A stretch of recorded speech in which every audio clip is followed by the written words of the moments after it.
They say if you walk into Black Hollow Forest after midnight, you might hear her veil dragging through the leaves. The Bride in the Pines. Long ago, on the edge of the woods, a wedding was held in a clearing under the full moon. The bride was Elara and the groom, Thomas, was to meet her there at dusk. The bride, Elara, waited in her white dress until sunrise.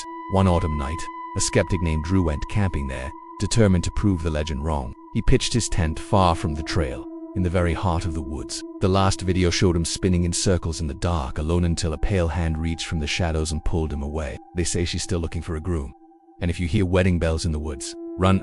And as night fell, he built a fire, made some dinner, and waited for the tourists to stop by. When she finally realized he was gone, she walked into the forest and never came out. Her gown was found days later, bloodstained and torn, hanging from a pine branch like a ghost giving up. But he was late, and the moon climbed higher and higher, casting long, creepy shadows through the trees. The wedding guests grew restless.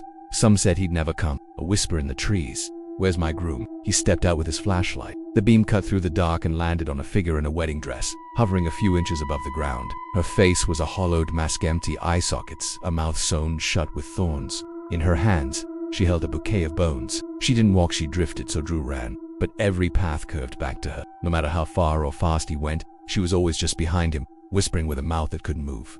"Dance with me." Others whispered that they'd seen him earlier in the tavern with a gaggle of girls. Finally, Elara, in her white dress, walked out into the forest to find him.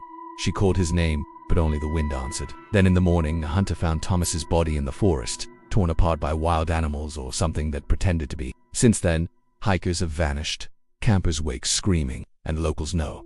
Never answer if you hear a woman crying in the woods. Around midnight, he heard footsteps circling his tent, slow, scraping, like bare feet across needles. Then he heard it soft sobbing. They found his phone days later, still recording.